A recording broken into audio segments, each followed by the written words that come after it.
I really like the collaboration we did with Challenger out in Japan. I think it's top notch when it comes to, you know, how you make something. I think manufacturing is a big part of passionate, you know, involvement when it comes to a product. And I love the way that Japan, and it's paying attention to details that makes me, you know, really admire their construction and how they craft things. And so for me, it's something that I look forward to working with a company like Challenger, who's going to make a great product, but also have a dope logo like this one, you know, and really represent Hosoi in a way that's tasteful, that's, you know, unique, and it really complements both Challenger and Hosoi. You know, I started skateboarding because it was part of the culture here, right here in Venice. You know, it was something that, you know, we took to the streets when the waves were low. We took to the streets. My father was a surfer in the 50s and 60s in Hawaii, and we moved to California when I was a baby. You know, basically I grew up here, and so skateboarding was considered sidewalk surfing at the time. And so this being the epicenter where Z-Boys, Zephyr, Dogtown, and all that originated, it only made sense for me to gravitate towards that culture. And my whole, like, first love was martial arts. I wanted to be Bruce Lee. But when skateboarding came about, it was like, man, I want to beat everyone up on a skateboard, you know. And so that became my new passion, to want to express myself and to do something acrobatic, something that had style, something that I could take off my shirt, something that really related to the things that I loved. And skateboarding had all those qualities. And so, you know, it was only a natural gravitation for me to want to, you know, just express myself through skateboarding. You know, some of my greatest experiences on my skateboard would probably be just learning new tricks. And you know, when you invent a maneuver, it's something that you look at and you go, wow, okay, I invented a maneuver that's written down in the history books of skateboarding, like the body jar, like the rocket air, and then the Christ air. I think that those monumental, you know, things in your skateboard career are the things that really mark you and make you part of the history of the sport. And then there's, you know, starting my own company, Hosoi Skateboards, you know, over 30 years ago when I was 17 years old. And then now still having a business, now having a family. I'm a father, I'm a husband, and now I'm a man of faith. And I think that it's ironic how, you know, the one who invented the Christ air has now become a Christian and is a follower of Christ. And so all that is connected to skateboarding. And so to me, all that really makes up who I am today.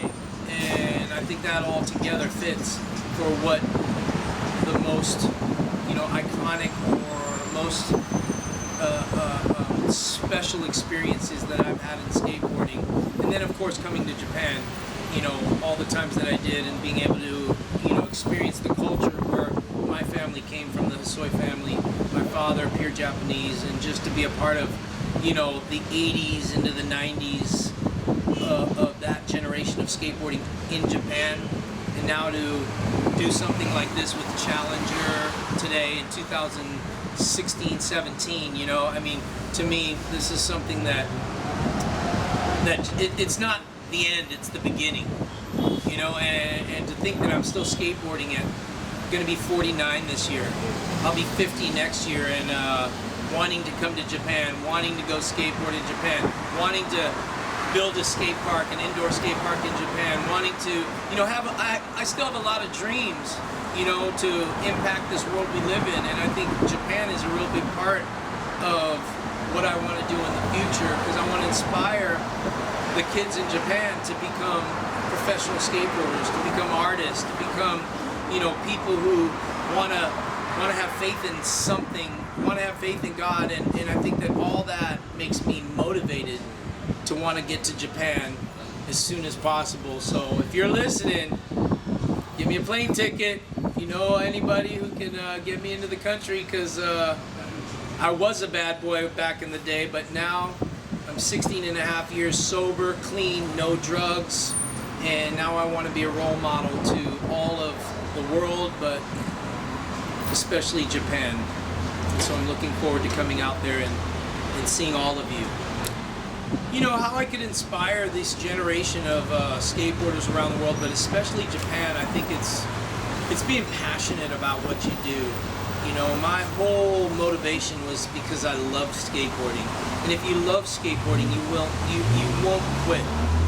And to me, that's what it takes to persevere and to break through and to do something you love in a country that's not always open for you to do it the way you want to do it. And I think that Japan has all the qualities, all the respect, the honor, the passion to raise up world champion skateboarders. I don't see why there isn't more world champion, you know, Japanese skateboarders. And I think that for a country that loves so many things, you would think that it would raise professional skateboarders.